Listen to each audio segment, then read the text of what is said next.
سلام برابر به کانال هواشی تاپ خوش اومدید. امروز اومدیم با هواشی شدید امیر تتلو که توهین میکنه به رونالدو و پرسپولیس رو با هم دیگه ببینیم.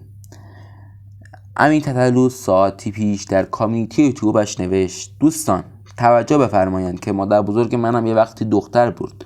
آرنولد و رونی کولمن هم قهرمان بدنسازی و مارادونا و مسی و حالا رونالدو هم، تا اصلا بگو بهترین بازیکن جهان. الان چی؟ الان که یارو تو عربستان بازی میکنه و هیچ فرق چندانی هم که با عربا نداره و حریفش همین پرسپولیس گوزو خودمونه، وقتی واسه یه همچین بازیکن زوار درفتی که اونم تازه مال تیم حریف مردم این کارو میکنن و اتوبوس رو نمیتونه رد شه و دروازه‌بان تیم اونور گم میشه و این هم بی‌نظمی پیش بیاد. ببین امیر تتلو بیاد توی وقت معین، تتلیتی‌ها چیکار میکنن؟ اگر بخواین امتحانش مجانیه. من مینویسم امضا میکنم 5 برابر جمعیتی که به استقبال رونالدو اومدن به استقبال امیر تتلو میان. اما آیا مسئولین و پلیس و سپاه و ارتش قدرتی اینو دارن که نظم رو برقرار کنن؟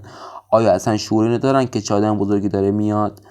ما که دیدیم نه خیر. آیا میتونن فضای امن رو در اختیار ما بذارن که زندگی کنیم و تمرین تا بتونیم کنسرتامون رو بذاریم؟ مطمئنا نه خیر. همونطور که می‌بینیم تصاویر افتضاح ورود تیم خارجی به کشور و سکوریتی ضعیف و هماهنگی افتضاح رو به بهونه حتی بازی رو بدون تماشا برگزار قرار بکنن، چون قدرت هماهنگیشون واقعا ندارن و ممکنه مردم بریزن وسط زمین و یارو رو خفه کنن. پس فکر نکنید من میترسم بیام ایران، دلم نمیخواد. نه خیر، بنده هیچ مشکل با اومدن به ایران ندارم، چون هیچ خطایی انجام ندادم و جلوی مرتکب نشدم. یه سری آهنگ خوندم و یه سری صحبت کردم که همش هم حق و حقیقت بوده و برای آگاهی خودتون و خودشون بوده و بس. پاسپورت هم گرفتم حتی بدون هیچ مشکلی و تمام نوازنده‌ام و تنظیم کننده‌ام میان ایران و میرن. مشکل از ایران و ایرانی‌ها هستن که نمیتونن همین تدور رو داشته باشن.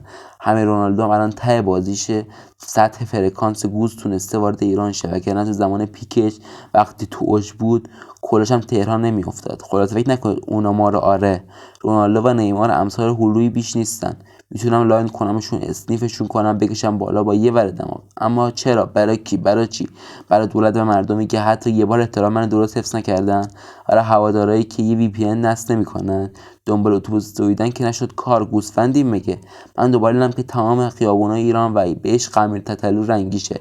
البته که تمام راهروهای خونه رو شم بچینید هم باهاتون قهرم، ولی بعد از رکورد اروپا و آمریکا تونستین به سطح برسی که آدم بزرگ قرار بیاد. یه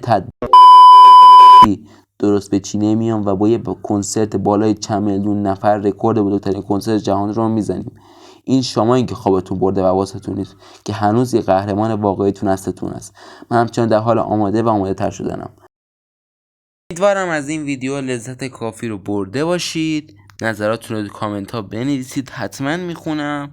تا ویدیوی دیگر، بدرود.